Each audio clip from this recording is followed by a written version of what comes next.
त्या विश्वशांतीला अभिप्रेत असलेली समता, स्वातंत्र्यता, बंधुता, अखंडता, धर्मनिरपेक्षता, सहिष्णुता, सर्व धर्म समभाव या मानवी तत्वांची तत्वप्रणाली भारतीय लोकशाहीच्या माध्यमातून भारतीय संविधानामध्ये समाविष्ट करून केवळ भारताच्याच नव्हे तर आशियाई संस्कृतीला अभिनव आयाम देणारे बोधिसत्व विश्वरत्न डॉक्टर बाबासाहेब आंबेडकर, संत शिरोमणी संत कबीर, स्वराज्याचे संस्थापक छत्रपती शिवाजी महाराज, खऱ्या अर्थानं राष्ट्रपिता क्रांतीसूर्य महात्मा ज्योतिराव फुले, आरक्षणाचे जनक राजर्षी शाहू महाराज, माता जिजाई, माता सावित्रीबाई, माता रमाई, भीमाई या भूतोन भविष्यती अशा महामानवांच्या थोर विदुषींच्या प्रतिमांना, स्मृतींना विनम्र अभिवादन. आणि आज प्रबुद्ध विचारमंच सावर्डे यांच्या वतीने अत्यंत महत्त्वपूर्ण दिवस आपण संपन्न करण्यासाठी एकत्र आलो आहोत. दोन गोड प्रीत्यर्थ आहेत की आपल्या प्रबुद्ध विचार मंचाचे सन्माननीय अध्यक्ष यांनी एक 4 चाकी वाहन आणलेलं आहे म्हणून सगळ्यांना त्यांनी बोलवलं आणि त्यांनी तोडफोड करणार आहेत. हा एक कार्यक्रम आहे. पण याच दिवस त्यांनी निवडण्यामागे एक महत्त्वाचं कारण तो म्हणजे आज भीमा कोरेगावच्या शौर्य दिनाला 203 वर्ष पूर्ण होत आहे. आणि हा शौर्य दिन संपूर्ण महाराष्ट्रभर नव्हे, संपूर्ण देशभर नव्हे, तर आज जगाच्या वेशीवरती या दिनाचं महत्त्व पटलेलं आहे. आणि म्हणूनच आपण 3 वर्षापूर्वी आपल्या प्रबुद्ध विचार मंचाची सहकुटुंब एक सहल काढली होती आणि आपण त्या ठिकाणी पोहोचलो होतो. सर्वांना कळत नकळत वाचून म्हणा, ऐकून म्हणा, यूट्यूबच्या माध्यमातून म्हणा आपल्याला तो इतिहास माहिती आहे. पुन्हा त्या इतिहासाची आपण उजळणी फक्त करणार आहोत. मी फार काय मोठं सांगणार नाही, वेगळं असं काय सांगणार नाही. कारण डॉक्टर बाबासाहेब आंबेडकर असं म्हणतात की जो समाज इतिहास वाचतो, इतिहास जाणतो, तोच इतिहास निर्माण करू शकतो. आणि म्हणूनच या इतिहास जाणून घेऊया, इतिहास थोडा वाचूया, त्याची उजळणी करूया, जेणेकरून आपली पुढची पिढी इतिहास निर्माण करण्यासाठी तयार होईल. आणि हाच एक छोटासा या व्याख्यानाचा प्रपंच आहे. आणि म्हणून या प्रबुद्ध विचार मंचाची सर्व टीम, आपली अध्यक्ष, कार्याध्यक्ष, उपाध्यक्ष, सहसचिव, आमचे सर्व पदाधिकारी, तसेच आमचा महिला वर्ग सध्या सक्रिय झालेला आहे. गेल्या वर्षी या ठिकाणी 7 फेब्रुवारीला मोठा कार्यक्रम रमाई जयंतीचा केला होता. महिला वर्ग देखील आहेत. आमच्या काही आद्यतुल्य माता वर्ग या ठिकाणी आहेत. आमची छोटी मंडळी या ठिकाणी आहेत. या सर्वांना हा प्रेरणादायी दिवस व्हावा म्हणून आपण थोडी उजळणी करूया. ही उजळणी करत असताना पुणे या ठिकाणी भीमा नदीच्या तीरावरती जे युद्ध झालं, तारीख होती 1 जानेवारी 1818. आणि त्या दिवसाचा रणसंग्राम आपल्याला सगळ्यांना माहीत आहे. परंतु थोडंसं मी पाठी जाईल आणि आपला जरा गौरवशाली इतिहास काय आहे तो आपण थोडं जाणून घेऊया. आपल्या सर्वांना माहिती आहे आपल्या राज्याचं नाव महाराष्ट्र आहे. हे महाराष्ट्र नाव पडण्यामागे अनेक विचारवंतांचं, अनेक लेखकांची मतमतांतर असू शकतात. परंतु महार जातीवरून ही नावं पडलेलं असावं असा देखील एक सिद्धांत आहे. कारण या देशामध्ये अनेक लढाऊ जमाती होऊन गेल्या होत्या. मग ते जाट असतील, क्षत्रिय असतील, त्यामधली महाराष्ट्रामध्ये महार ही अतिशय लढाऊ जमात होती. त्याचा इतिहास आपल्याला सर्वांना माहिती आहे. आणि यामध्ये महाराजांच्या इतिहासामधलं सिद्धनाथ हे नाव जे आहे, हे नाव देखील खूप त्याला महत्त्व आहे. कारण सिद्धनाथ खूप होऊन गेले आपल्या समाजामध्ये. सिद्धनाथ नावाची शूर मंडळी खूप होऊन गेली. त्याचा थोडक्यात तुम्हाला परिचय करून देतो. ती म्हणजे अशी संपूर्ण भारतभर एक काळ असा होता की संपूर्ण देश हा बुद्ध धर्माला मानणारा होता. सर्व राज्य बुद्ध होते. आणि त्यामध्ये सातवाहन तुम्हाला माहिती राजा असेल किंवा ब्रह्मणी राजा असेल, त्या ब्रह्मणी राज्यात जे राजे होते ना ते बौद्ध होते.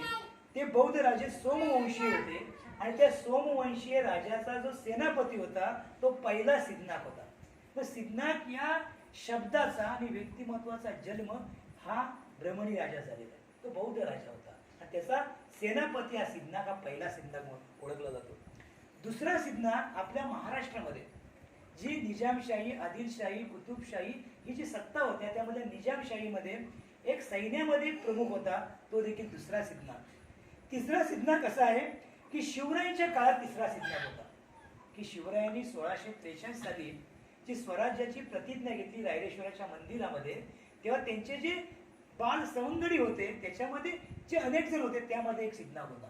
त्या सिद्धनाथाने देखील मोठा पराक्रम केलाय की त्याने 1643च्या नंतर या स्वराज्याचा जो तोरणा गड जिंकला त्या तोरणा गड जिंकण्याची जी महत्वाची भूमिका बजावली तो देखील आमचा सिद्धनागच होता. दुसरं म्हणजे चौथा सिद्धनाग, आणि चौथा सिद्धनागाची कारकीर्द फार मोठी आहे.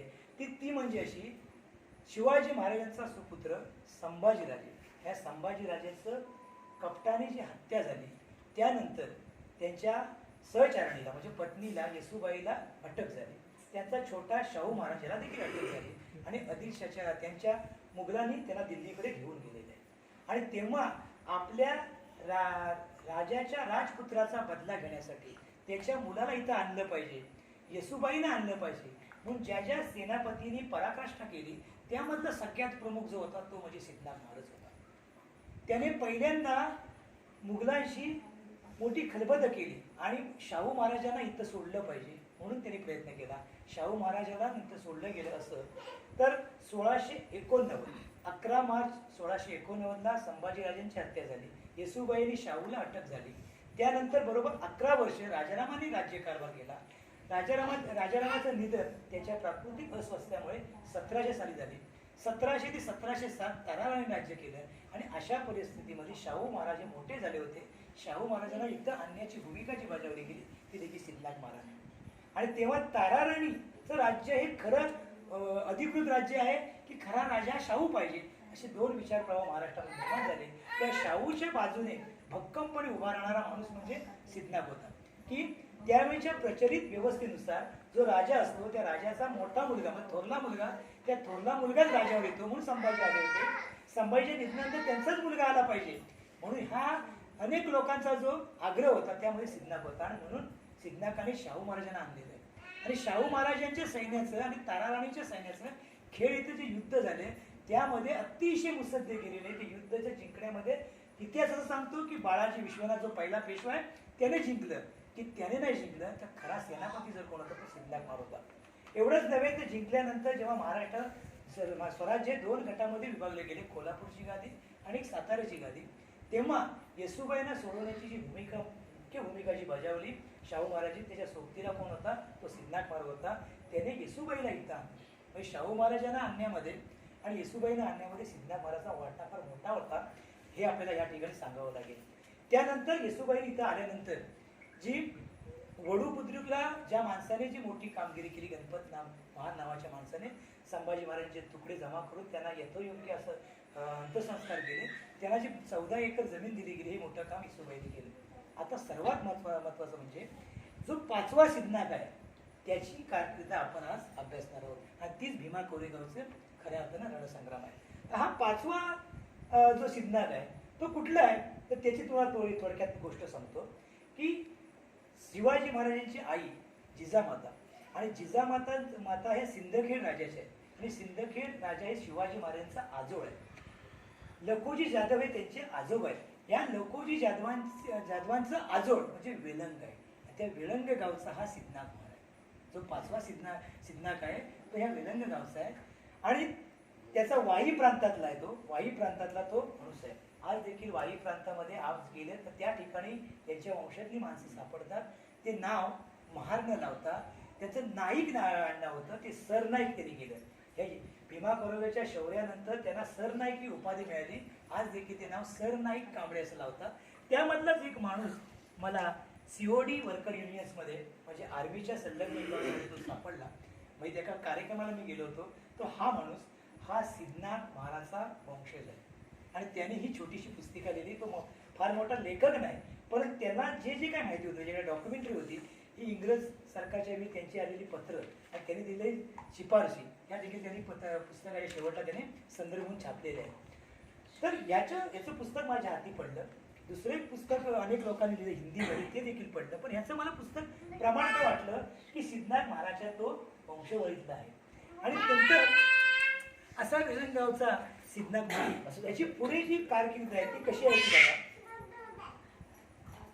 की ह्या सिद्धनाग महाराजांनी आपल्या समाजावरती जो लादलेला जो मार्शल लॉ होता त्याच्या विरोधात कसा तो गेला आणि पुढे त्याचा शौर्याचा तो कसा प्रतीक बनला याचा पुढे आपण त्याची गोष्ट पाहणार आहोत.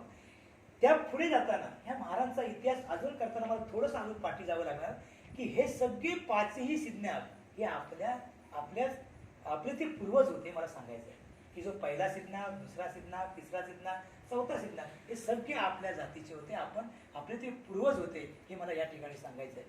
अजून पुन्हा महाराजांचा इतिहास मी सांगताना दुसऱ्या काही गोष्टींचा खुलासा करणार आहे. तो म्हणजे प्रत्येक नावाला नाक हे असायचं. यशनाग, रामनाग अशी नावं असायची. नाक म्हणजे काही लोक असं दोन सिद्धांत म्हणतात. नाक म्हणजे शरीराचा अत्यंत महत्वाचा अवयव म्हणजे नाक. पण तसं नाक जसं महत्वाचं आहे ना, म्हणजे ही लोक फार महत्वाची आहेत, म्हणजे प्रमुख आहेत ते. असं एक संदर्भ सापडतो. आणि दुसरा संदर्भ सापडतो, नागवंशी जात होती ती बुद्धाच्या काळातली बौद्ध होती आणि त्यांना अस्पृश्य केलं गेलं म्हणून ते नागवंशीय झालेले आहेत. आणि अशा प्रकारे देखील दोन हे सिद्धांत आपल्या समोर आलेले आहेत. परंतु त्याही पलीकडे शिवाजी महाराजांमध्ये च्या राज्यामध्ये महाराजांचा इतिहास सगळेजण सांगतात की आमच्या सैन्यामध्ये महार होते. पण महार कोण कोण होते ती नावं मात्र कोण सांगत नाही. ती नावं मी थोडक्यात तुम्हाला सांगतो. शिवाजी महाराजांनी अफजल खानाचा जेव्हा भेट झाली तेव्हा सय्यद बंडा शिवाजी महाराजांवर चालून आला होता. मागून तो वार करत होता आणि तो वार झेलणारा जो जीवा महाले आहे तो जीवा महाले नाही, तो जीवा महार आहे. त्याला पुष्टी काय, आपण त्या जातीतल्या म्हणून तर नाही. आज देखील आपण प्रतापगडच्या पायथ्याशी गेलो तर त्यांच्या वंशावळीतली माणसं सापडतात. त्यांचं आडनाव सकपाळ आहे. आज सकपाळ आहे म्हणजे जीवा महाले नाही, जीवा महार आहे. आणि त्यांच्या वंशावळीतली माणसं ही सकपाळ आज देखील आडनाव लावतात. दुसरं, सय्यद बंडाला ठार केलं तो जीवा माले म्हणजे महार म्हणजे आत्ताचा सकपाळ. शंकर मोहिते शिवाजी महाराजांच्या विरोधात जाणारा त्याला ठार करणारा यसनाक महार हा देखील आपलाच होता. खंडू खोपडे यांनी जे अत्याचार केला होता मुलीवरती त्याला शिवरायांनी हातपाय तोडण्याची सजा दिली होती. ती सजा प्रत्यक्षात अंमलात आणणारा आमचा जो माणूस आहे त्याचं नाव आहे रायनाक महार. त्यानंतर प्रतापगडच्या खिंड आदिलशाहचे सैनिक कोंडीत पकडले गेले त्याचं नाव आहे शिवनाक महार. 5 गणीच्या 5 पठारावरती आदिलशाहचे सैनिक घेरून धरले त्याचं नाव आहे गोंदाजी महार. जोर खोऱ्यात आदिलशाहचे सैन्य रोखले तो आमचा सायना. कृष्णा नदीच्या तीरावरती पसरणी घाटाजवळ जो पराक्रम केला तो आमचा कोंडाजी महार संभाजी काळातला. त्यानंतर मेंढा गाडीतळ यामध्ये जो पराक्रम गाजवणार तायना हा देखील महार आहे. म्हणजे ही महाराजची जी परंपरा आहे ती फार मोठी आहे. ती परंपरा कुठून सुरू होते, जीवा महार, यसनाक महार, रायनाक महार, शिवनाक महार, गोंदाजी महार, सायनाक महार, कोंडाजी महार आणि तायनाक महार. एवढी मोठी परंपरा महार जातीतल्या शिवसेनापतींची होती. आणि तीच परंपरा जन्माला घेतलेला हा सिद्धनाथ महार 1818च्या युद्धामध्ये पुढे टाकलेला आहे. हे मला या ठिकाणी सांगायचं आहे. एवढंच काय तर पावनखिंडीमध्ये बाजीप्रभू देशपांडे लढले हे इतिहास सांगतो. पण त्याच्या बरोबर जे सैनिक होते ते बहुतांशी महार होते.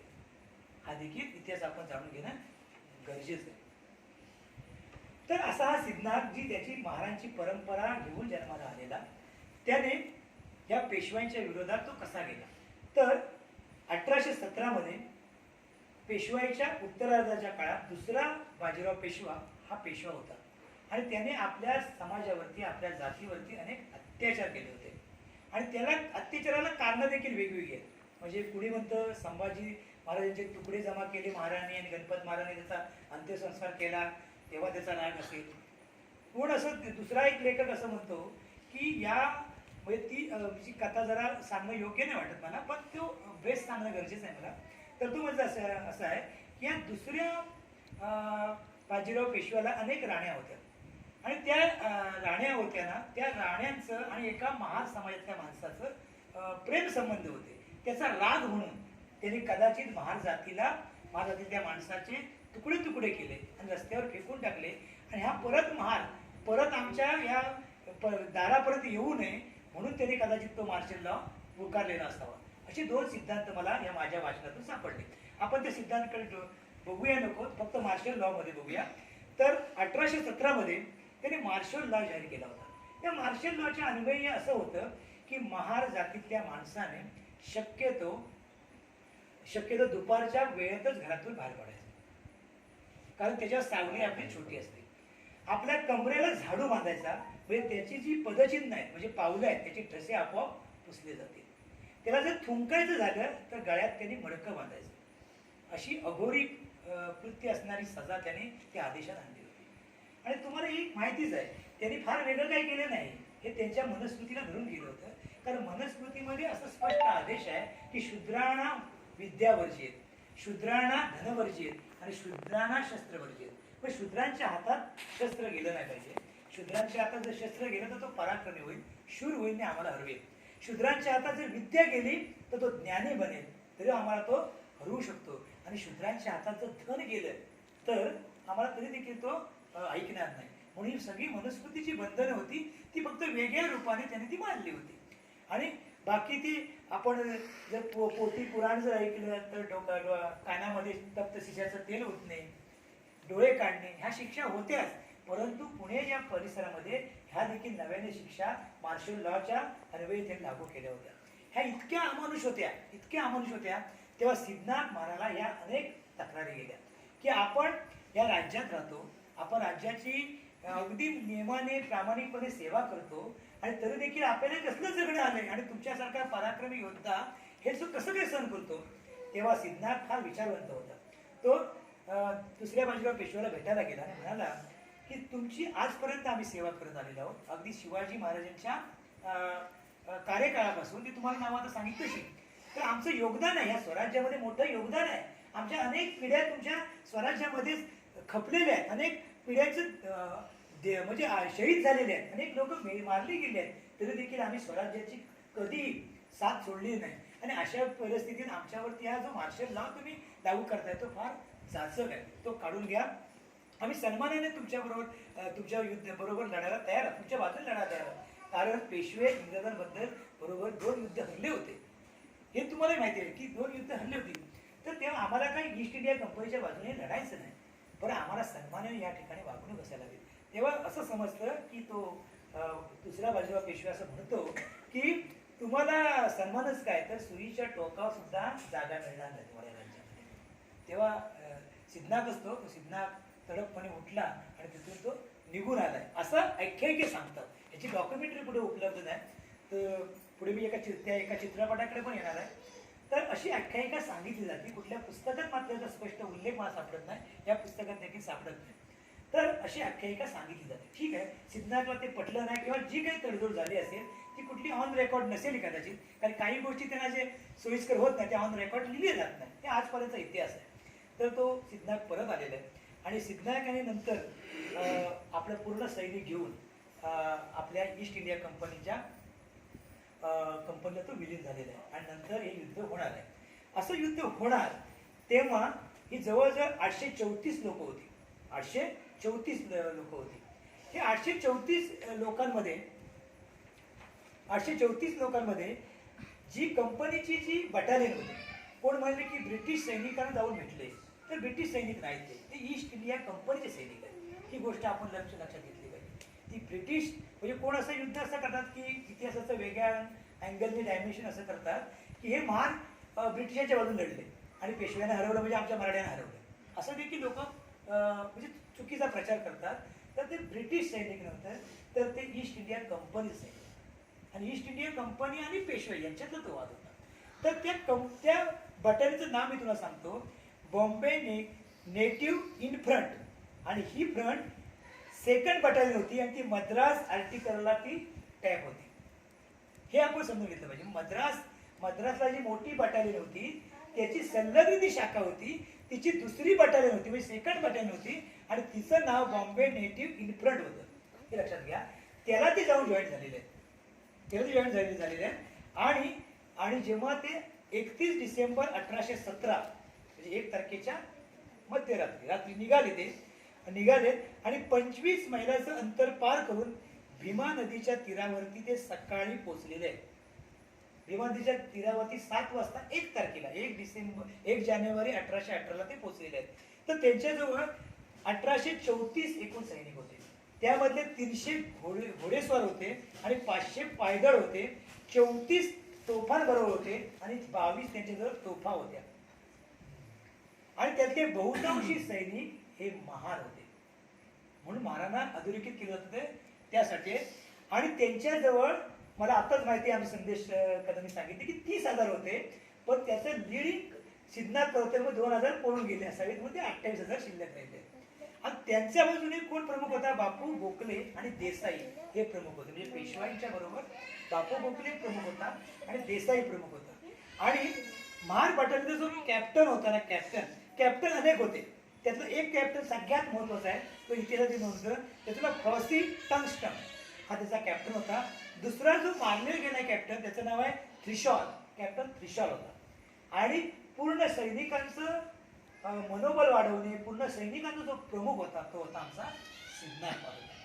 आणि हे सगळं सैनिक जे चालत आलेलं आहे ते शिरूरमधून ते चालत आले. शिरूर परिसर तुम्हाला सगळ्यांना माहित आहे. तिथून ते चालत आले. जवळजवळ 50 किलोमीटर अंतर हे ते पार करून सकाळी 7 वाजता दाखल झालेले भीमा नदीच्या तीरावरती. तेव्हा यांनी अचानक हल्ला केला. 28,000 सैनिकांनी अचानक हल्ला केलाय की जेणेकरून अचानक हल्ला केल्यामुळे ते पळून जातील किंवा ते माघार घेतील त्यांना सुचणार नाही. परंतु अतिशय थकलेलं सैनिक, रात्रभर काही जेवलेलं नाही, तरी अशा सैनिकांचं मनोबल वाढवण्याचं काम हा सिन्हा करत होता. आणि त्यांनी अतिशय प्राणाची बाजी लावून ही लढाई जवळजवळ चांगली जिंकायच्या मार्गावर आले असताना कॅप्टन थ्रिशॉल यांचं अंत झालेलं आहे. एक कॅप्टन मारला गेलाय. कॅप्टन मारला गेला तसे सैनिक परत जरा बितरले. दुसरा जो कॅप्टन होता त्याचं नाव मगाशी सांगितलं, फ्रॉन्सी टंगस्टन. यांनी असं ठरवलं की आपण तह करूया, आपण फुल मुठभर आहोत आणि आपण कापले जाऊ. त्यांच्या सैनिकांपुढे आपण कापले जाऊ, आपण युद्ध सोडूया, आपण पुन्हा दमाने परत नव्याने येऊ शकतो, आपण तह करूया. आणि तह करण्याची भाषा जेव्हा करू लागला कॅप्टन, तेव्हा त्याला विरोध केलाय तो म्हणजे सिद्धनागाने. आम्ही मरू पण आम्ही माघार घेणार नाही.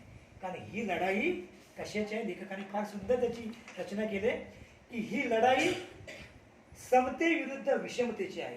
ही लढाई अन्याय सहन करणारे विरुद्ध अन्याय करणाऱ्यांची आहे. ही लढाई मानवतावादाच्या विरोधात मनुवादाची आहे. आणि म्हणून आम्ही माघार घेणार नाही. ते लढत राहिले. शेवटी आम्ही मरू पण आम्ही माघार घेणार नाही. आणि तुम्हाला म्हणजे सांगायला दुःख वाटतं की ते जिंकलेत आणि ती जिंकलेत, पण 40 जणांना हुतात्म्य प्राप्त झालेले आहेत. त्यामध्ये 22 हे आमचे महार सैनिक आहेत. 22 महार सैनिक आहेत. आणि शेवटच्या क्षणाला रात्री 9 वाजता बरोबर 14 तासानंतर ही लढाई महाराणी 500 महाराणी जिंकली. आणि बापू गोखलेच्या मुलाचं मूल जेव्हा बापू गोखलेचा मूल जेव्हा ठार झाला तेव्हा बापू गोखलेने माघार घेतलेली आहे. अशी म्हणजे त्याचा प्रिय मुलगा मेलेला आहे, त्याने उचलून घेतलेला आहे आपल्या मांडीवरती. आणि नंतर बापू गोखले युद्ध सोडून जातो. आणि 28,000 सैनिक 500 महाराजांचं काही बिघडवत नाही, ते हार मानतात. म्हणजे एके बाजूला कॅप्टन तह करत होता अशी भाषा करत असताना सिद्धनाथ मारचा जो जाज्वल्यतेचा संघर्ष, जे जिद्द आहे, तो हार घेत नाही. आणि म्हणून जी विजयशी त्यांना मिळते आणि इतिहासात ते अमर होतात. 40 जे सैनिक जे शहीद झाले त्याच्यामध्ये तुम्हाला एक दुसरं सांगतो की 834 मध्ये 275 जी माणसं आहेत ती ईस्ट इंडिया कंपनीची प्रॉपर माणसं आहेत. त्याच्यामध्ये 40 माणसं शहीद झाली, त्यातली 22 जण आपले महार आहेत. त्यांची जरा नावं आपण बघूया. ती नावं त्या स्तंभावरती आलेली आहेत. ती नावं अशी आहेत: सोमनाथ कमलनाथ नाईक, रामनाथ नाईक, गोदनाथ, रायनाथ, यशनाथ, भागनाथ, आनंदनाथ, रूपनाथ, गैनाथ, हरनाथ, जेठनाथ, बाळनाथ, रैनाथ, देवनाथ, गणनाथ आणि गोपाळनाथ अशी ती 22 जणांची नावं आहेत. आणि त्याच्यामध्ये 3 जे आहेत ते आमच्या मातंग समाजाचे बंधू आहेत. एक आहे तो ख्रिश्चन आहे आणि बाकी आहेत ते मराठा आहे. हे लक्षात घेतलं पाहिजे. म्हणजे सगळ्यांचं योगदान आहे आपण मान्य केलं पाहिजे. असं म्हटलं जातं, हर एक का खून शामिल है इस मिट्टी में, हर एक का खून शामिल है इस मिट्टी में, किसी की बाप का थोडी भारत देश आहे. असं आहे ते. तसं या देशामध्ये सगळ्यांचं रक्त सामील झालेलं आहे, हे आपण मान्य केलं पाहिजे. 28,000 विरुद्ध 500ची लढाई म्हणजे आपण जर सहज भागाकार केला तर एका वाट्याला 56 जण येतात. आपण असं म्हटलं ना की तुझ्या कसे 56 बघितले, तर आपल्या एका शूर योद्ध्याने 56 लोकांना कापलेलं आहे, म्हणजे 56 लोकांना हरवलेलं आहे असं आपल्याला म्हणावं लागेल.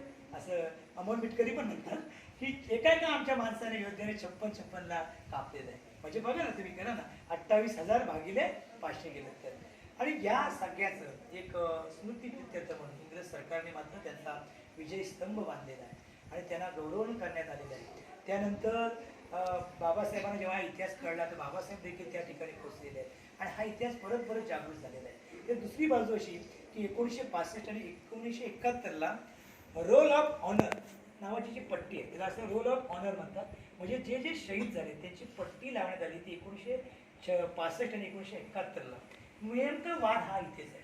ती जी पट्टी लावली ना ती पुणे हॉर्स रेजिमेंटने लावलेली आहे. आणि त्याला त्यांचं असं मत आहे ही कशाला पट्टी लावली पाहिजे. पुन्हा हा सगळा रणसंग्राम ही यशोगाथा हे दलित नेते हे हायजॅक करत आहेत असा त्यांचा आरोप झाला. आणि म्हणून ती पट्टी लावण्यावर जो वाद सुरू झाला तो तुम्ही पाहिलात तर गेल्या वर्षापर्यंत तो वाद सुरू आहे. जसं 2012ला वडू बुद्रुक या ठिकाणी जो गणपत महाराजची समाधी आहे ती उद्ध्वस्त करण्याचं काम हे मिलिंद एकबोटीने केलं आहे. कारण ती समाधी कशाला पाहिजे, आमची खरीच समाधी तुळापूरला आहे, तिथं खरा शिवल्याने खरा तो संभाजी महाराजांचे तुकडे जमा केले असा त्यांचा वाद होता. आणि खरे तुकडे तर ते गणपत महाराज जमा केले होते. जसं 2012ला जसं गणपत महाराजची समाधी उद्ध्वस्त करण्यात आली तशीच या विजय स्तंभावरची जी रोल ऑफ ऑनर म्हणजे जी पट्टी आहे शहीद झालेल्या माणसांची ती काढून टाकावी असा वाद सुरू झाला. पण आपली जनता काय त्याला जुमानली नाही. 200 वर्ष पूर्ण झाली आणि आपण त्या विजय स्तंभाला मानवंदना द्यायला गेलो तेव्हा त्यांना मोका साधला आणि त्यांनी ती हल्ला केला होता. असो हा आपला जाज्वल्य इतिहास आहे. मी या इतिहासाच्या शेवटच्या पन्नाकडे जात असताना मी असं सांगेन की एक मोठ्या इतिहासकाराचं उदाहरण दे की आपण आपल्या पानावरती म्हणजे पेजवरती एक असा टिंब जर काढला, मी काय म्हणतो त्याचं उदाहरण तुम्हाला नंतर कळेल, तर जर असं एक डॉट काढलात ना तो डॉट म्हणजे आपला इतिहास असतो. डॉट म्हणजे आपला एक इतिहास असतो. डॉट म्हणजे एक इतिहास असतो, इतिहासाचा बिंदू असतो. त्या बिंदूपर्यंत कोण जातं, जे इतिहास संशोधक असतात ते जातात. तेव्हा त्यांच्या पहिल्या सर्कलमध्ये आता जागा येतो.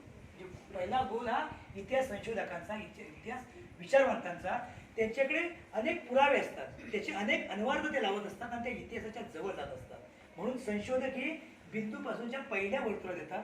दुसरा जो वर्तुळ असतो तो दुसरा वर्तुळ हा कुणाचा असतो तर त्यावरती भाष्य करणारी जी लोक कला प्रकार आहेत म्हणजे भारूड असेल, नमन असेल, तमाशातला वगनाट्य असेल हे असतं.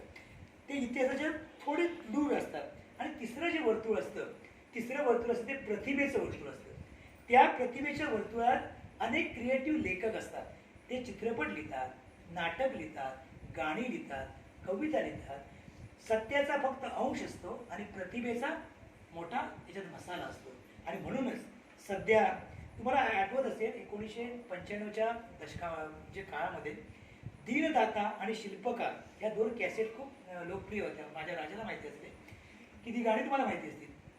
तर त्याचे रमेश थेटे हा सनदी अधिकारी, माजी सनदी अधिकारी आहे. त्यांनी बरीचशी सेवा बिहारमध्ये घालवलेली आहे. त्या रमेश थेटेने लेखन केलं चित्रपटाचं, गाणी पण त्यांनी लिहिले, पटकथा पण लिहिले. आणि हा भीमा कोरेगावचा इतिहास एक मोठ्या स्वरूपात the battle of Bhima Koregaon हा चित्रपट आज त्यांनी प्रदर्शित केलेला आहे. चित्रपट आपल्याला बघायला मिळेल नाही मिळेल. मला यातून एकच सांगायचं आहे की बाबासाहेब जसं म्हणतात की जी समाज इतिहास जाणत नाही ती इतिहास निर्माण करू शकत नाही. थोडी प्रतिभेचा ते भाग असेलच, लेखकाची क्रिएटिव्हिटी असेलच, पण सत्याच्या अंशापासून तो दूर नसतो कधी. आपण तो चित्रपट देखील बघूया. त्या चित्रपट म्हणजे खरा इतिहास नसेलही, त्यात काही चित्रपटाचा मसाला असेल पण अंश तरी काही आपल्याला कळू शकतो आणि त्यातून जागृती होऊ शकते की मोठ्या पडद्यावर त्याने हा चित्रपट देखील निर्माण केला आहे. तो देखील आपण बघूया. आणि एका आपल्या बहुजन समाजातल्या माणसाने लिहिलेला चित्रपट आहे तो. आणि अशा प्रकारे पुस्तकाच्या माध्यमातून, अनेक कथांच्या माध्यमातून, कवितेच्या माध्यमातून, चित्रपटाच्या माध्यमातून आणि इतिहास संशोधनाच्या पुस्तकाच्या देखील माध्यमातून हा इतिहास आपण पुन्हा एकदा उजागर करूया. आणि तो शौर्य दिनाला आपण सलाम करताना मी एका छोट्याशा माझ्या कवितेने मी त्याचा शेवट करेन. खूप वेळ तुम्ही ऐकलेत. त्या छोट्याशा कवितेने मी आजचा या शेवट असा करेन.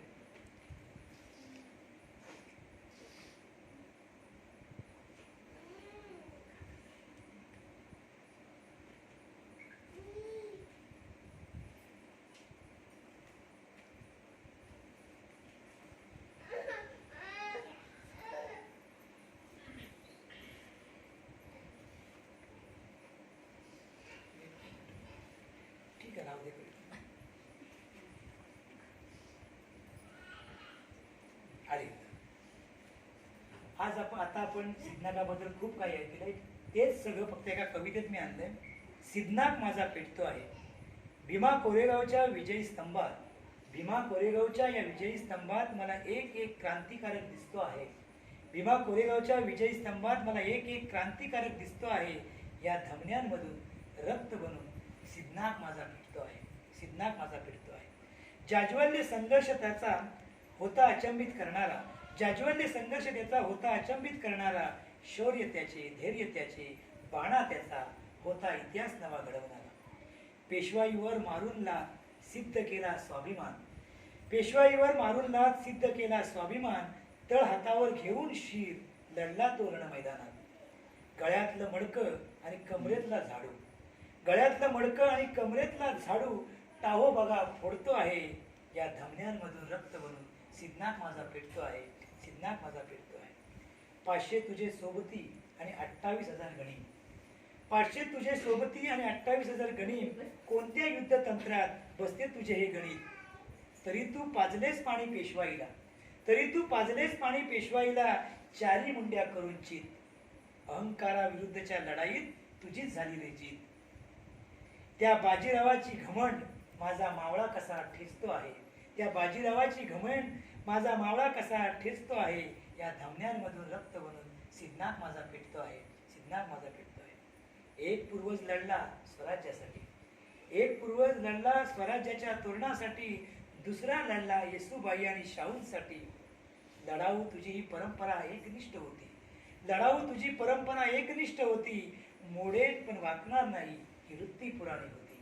खरं कॅप्टन म्हणतोय की आपण तह करूया, पण सिद्धनाथ आमचा तह करत नाहीये. तर मोडेल पण वाकणार नाही ही वृत्ती पुराणी होती. वारसा तुझा आजही, वारसा तुझा आजही आपल्या सगळ्यांमधून दिगंतर होत आहे, या धमन्यांमधून रक्त बनून सिद्धनाथ माझा पेटतो आहे, सिद्धनाथ माझा पेटतो आहे. अशा या शौर्याला आणि सिद्धनाथ महाराजच्या या कृत्याला आणि संपूर्ण महार समाजाचा इतिहास तुम्हाला मी सांगितला गेल्या 15-20 मिनिटं. या सगळ्या महारशूर महारवीरांना जे 5 सिद्धनाग असतील किंवा यस्नागापासूनची जी परंपरा सुरू झाली ती सिद्धनागापर्यंतची, त्या सगळ्या शूरवीरांना या आजच्या या शौर्य दिनानिमित्ताने मी नतमस्तक होतो. आणि हे शौर्य आपल्या या पिढीमध्ये संक्रमित व्हावं अशी सदिच्छा व्यक्त करतो आणि माझी रजा